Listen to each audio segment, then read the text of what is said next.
Hello and welcome to my Neewer MS150C video light review, where I will run you through its specs and a few things you might not know about this ultra portable video light from Neewer.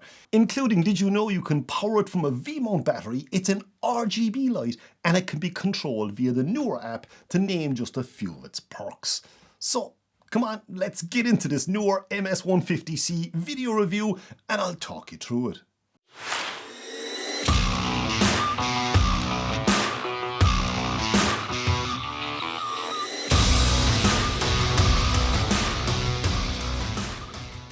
So this is the box it comes in. This then is the carrying bag inside the box. I just wanted to say, this really is a very nice carrying case. It's nicely padded and it's a nice handy size also.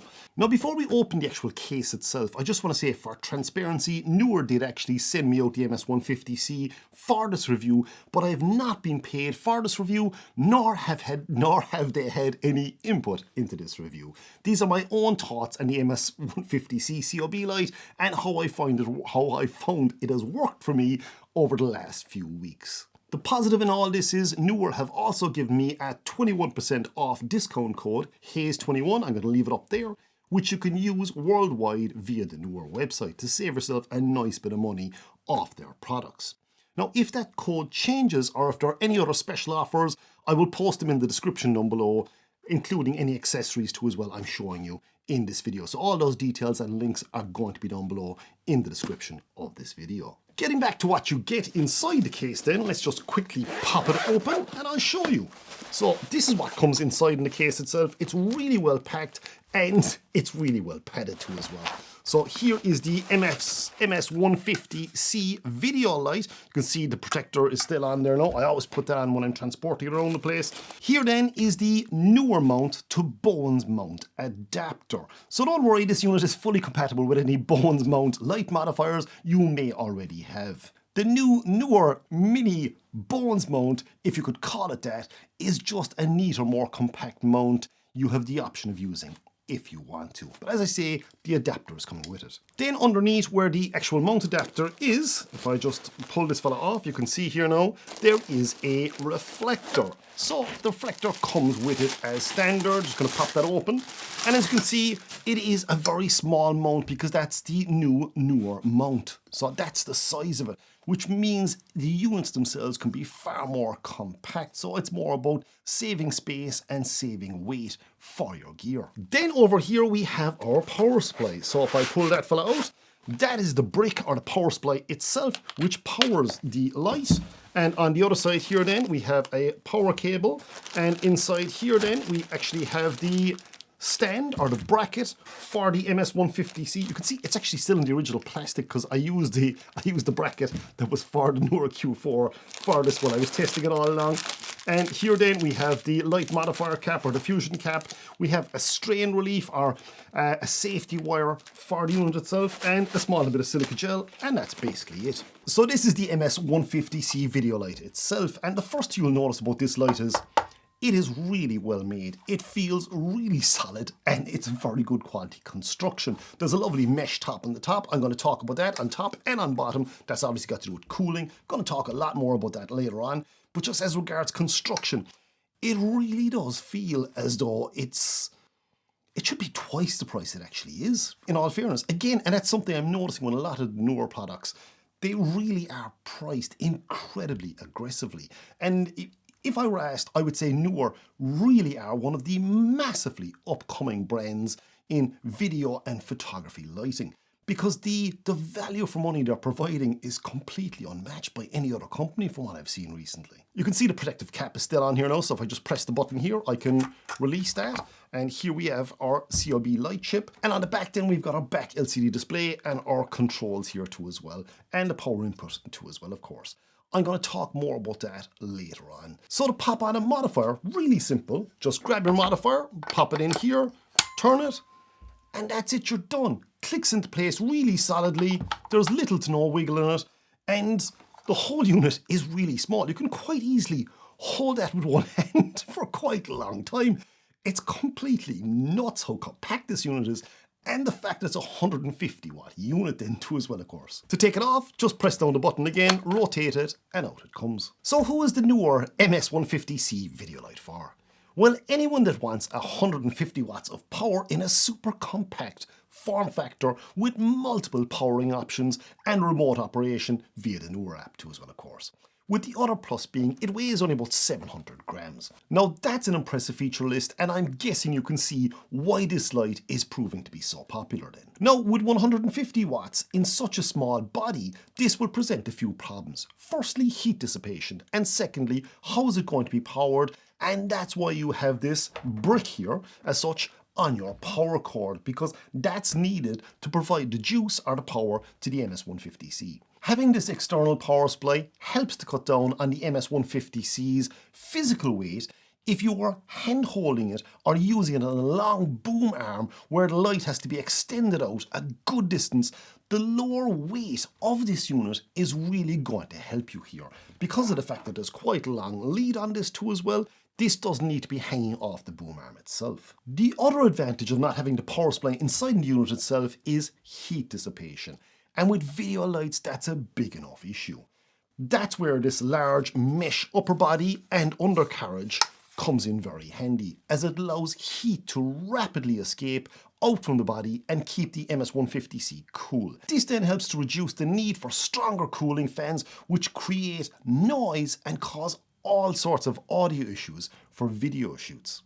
I'll be getting into fan noise and how well this performs as regards fan noise later on in the video. And by the way too as well, this video is all broken into chapters, so if you're looking for a specific section, please do feel free to skip forward to that part. So it's light, cool and well built. But how do you use it? Well, you have two options. The first being the standard way, which involves using the super simple manual controls on the back. I can simply just hold down the button in the bottom left hand corner here to switch on the unit, and then I can turn this up and down to adjust the output of the light itself. You can adjust it anywhere from 1 up to 100, and that's obviously going to adjust the intensity of the light itself. And I can pull it all the way back down along there then again.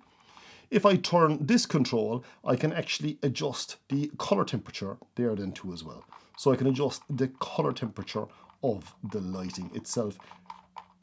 And again, turn it all the way back down along there too as well again. And of course, you can adjust the fan mode, which will adjust the fan speeds, which is something I'm going to talk about in a minute. And you can also adjust the special effects from here too as well, which you can all see on the back LCD display. The second way you have of controlling the MS150C then is to download the Neewer Remote Control app and control it from your tablet or your mobile phone. Now this is incredibly handy if you're a solo shooter, or if you're shooting a scene where the light isn't easily accessible, like it's on a long boom arm or jammed up close against the wall or a backdrop or something along those lines. You can tweak your settings to perfection via the app, and then the beauty that is you can see the results straight away or instantly on the camera. So it's incredibly handy from that perspective. And if you have a few different lights, you can balance them off beautifully. Again, all the time you're just standing at the back of the camera, you can set up your scene and balance it beautifully. So how do you use it via the Neewer app? Well, I'm going to show you here now. I'm simply going to open out my Neewer app here now, and that's going to open out. So I'm going to go to my devices. I have nothing stored here. I have everything wiped. So what I'm going to do is on the bottom section here now, I'm going to click on the plus button.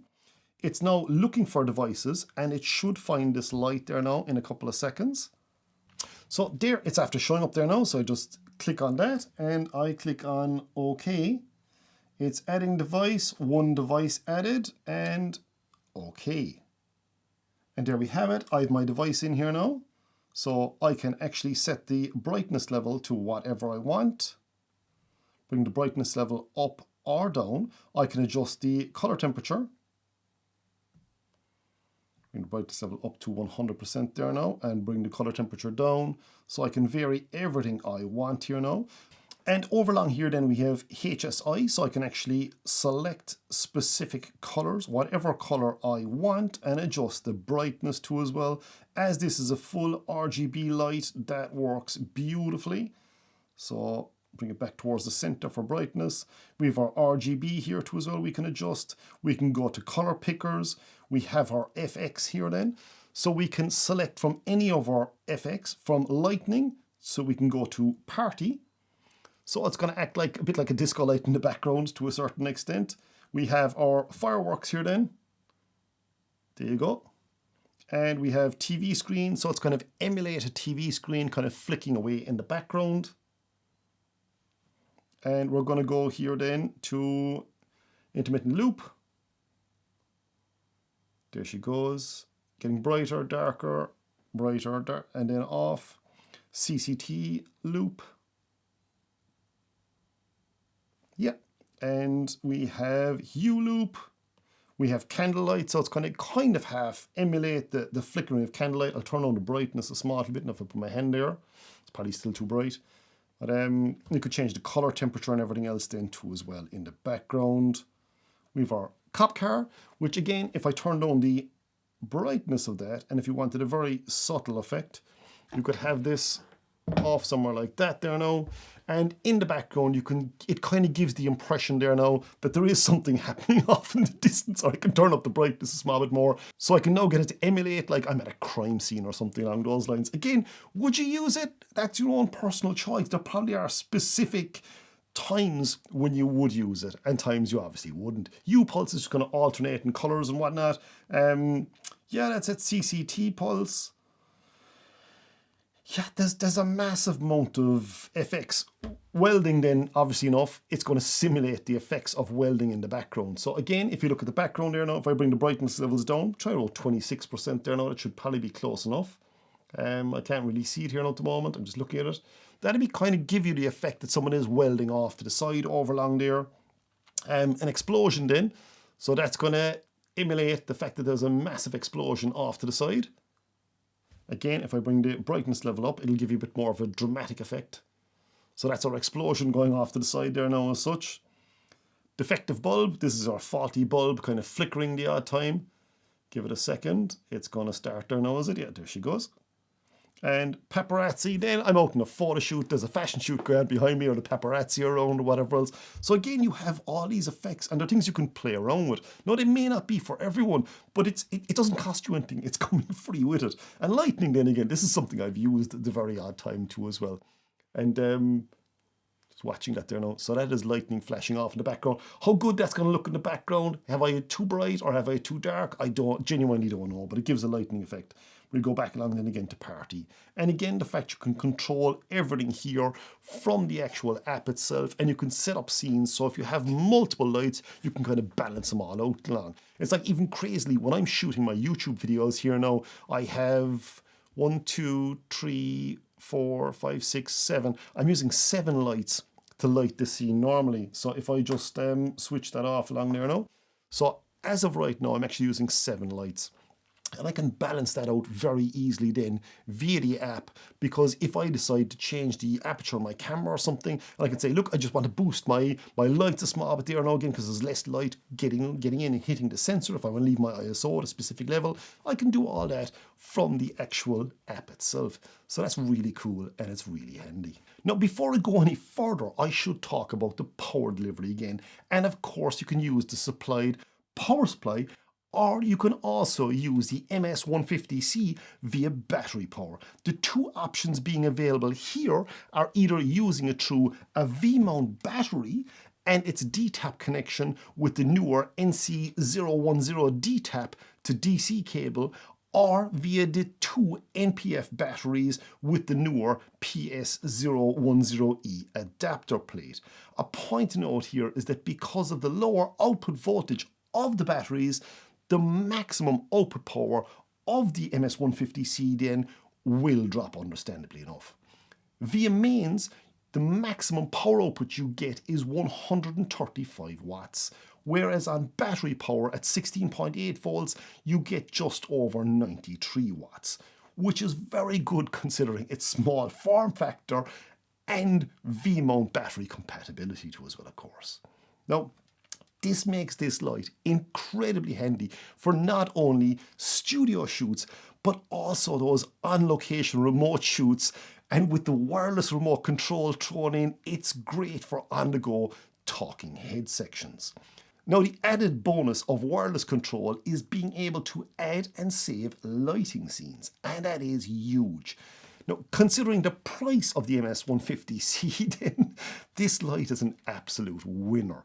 But there still are a few questions that I've kind of left out as of yet, like how loud is the fan noise, and what are the other functions it has, and what use are they, and also how have I personally found using this light over the last few weeks. So let's talk about fan noise and output power and how much of an issue it is.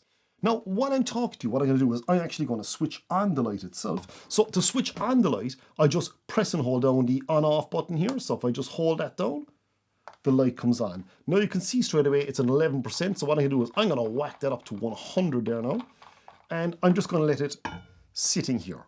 So I'm skipping forward to about 10 minutes in here now. And what I've actually done is after about 2 or 3 minutes, I actually lifted it up off the table itself, because when it was down the table, it was actually covering some of the vent slots underneath, or the mesh underneath the light itself. So none of the fresh air or the cool air was coming in. I did that purposely because I wanted the unit to heat up to give you an idea of how loud the actual cooling fans are. And by the way, the cooling fans are on high here now at the moment, so this is as loud as they're going to get. The light is at 100%, so this well and truly is this light at its loudest. And to give you an idea of how bright the light is, I'm just going to put my hand there, and as you can see, that is incredibly bright. Or even just to turn it around behind, there is incredible light coming out of this. It's a 150 watt unit. Again, providing roughly about 135 watts here now at the moment, because it's being powered via mains. There's warm air coming out the top, and I can feel the cool air going in the bottom. The cooling fans are running continuously, and I'm going to stop talking for a second so you can hear how loud those cooling fans are.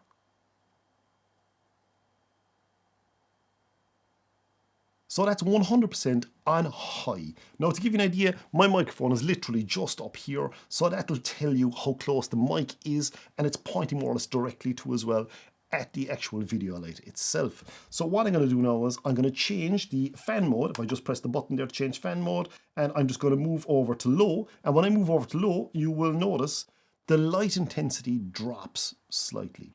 The reason for this light intensity drops is because the fan noise will also drop too as well. And that is the fan noise on low now. And I'm genuinely struggling to hear that. I really could not hear that if I was a meter away. I guarantee roughly about 12 inches away there now, and I can just barely hear it. Just barely hear it. So that is fantastic. If we go to high, it's going to kick in now. So that's high now, and I'm going to go back to low. Takes a couple of seconds.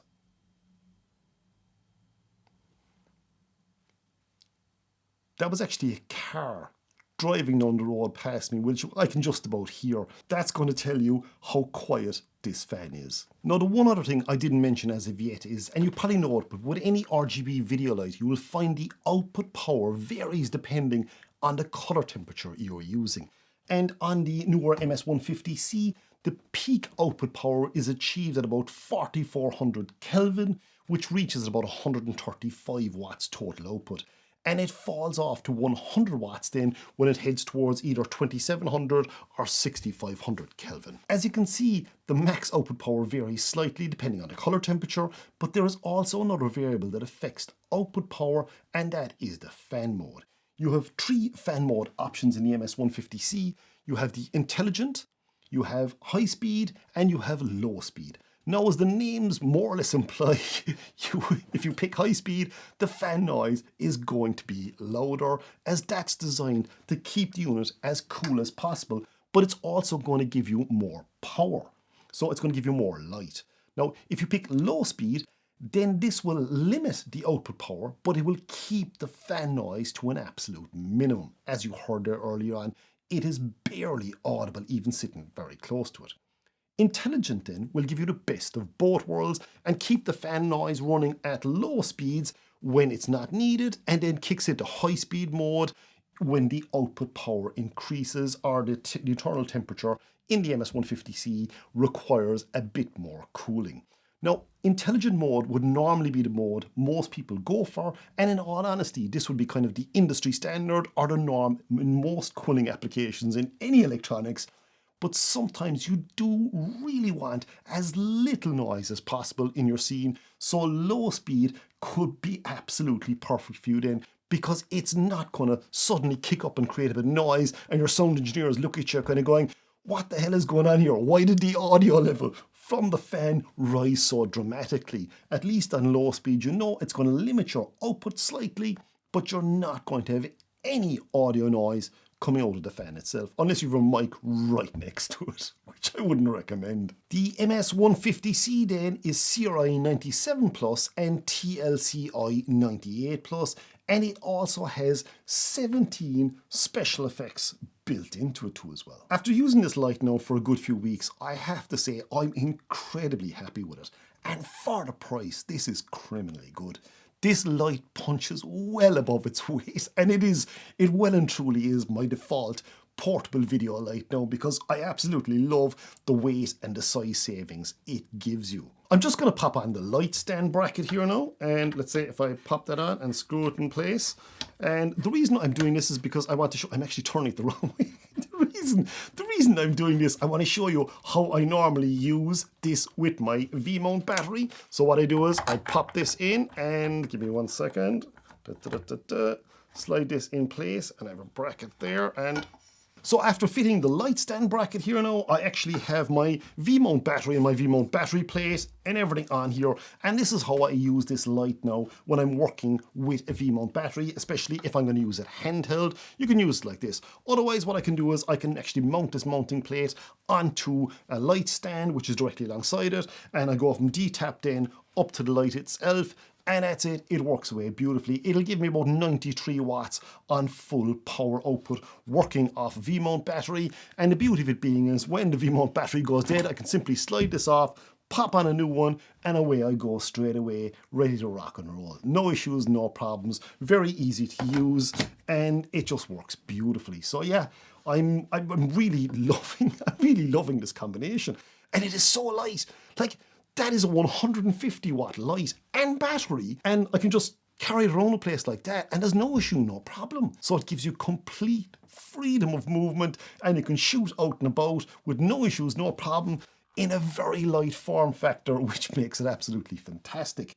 So yeah, for me, and using the MS150C for the last few weeks, I have found this to be utterly brilliant. And I'm just thinking, I never showed how to actually mount the Bowens Mount adapter, because it is slightly different. So what I do is just press the button on top here, and I can release the Neewer mini mount. And if we then look at the Bowens Mount adapter, you'll notice there's a flat spot here on this side, and there's also a flat spot here too on the light fitting. So what we do is we just mount the two of those so that they just line up. And there's a little pin here, I just pull this back, and then that locks in place. And you just screw this here, and you screw this here, and now that is completely locked on, and it's rock solid, and that is exactly the same as a normal Bowens mount. And again, of course, I have the release catch here too as well. So that makes it a full proper Bowens mount, and that is not just some kind of a gimmicky adapter. It's screwed on via 3 locking points, and there's that flange there then too as well that holds it in place and stop it rotating. So this really is a proper Bowens mount if you want. And again, if you don't want it, you can just simply unscrew this fella, and I'll unscrew this fella. Sorry, wrong one. I'll unscrew this fella. That's the one you pull out. And I just plug the pin and pop this back in along. Boom, there we go. So you can very easily swap from the Neewer mount to the Bowens mount. Thanks again for watching, and see you out there, or see you in the next video.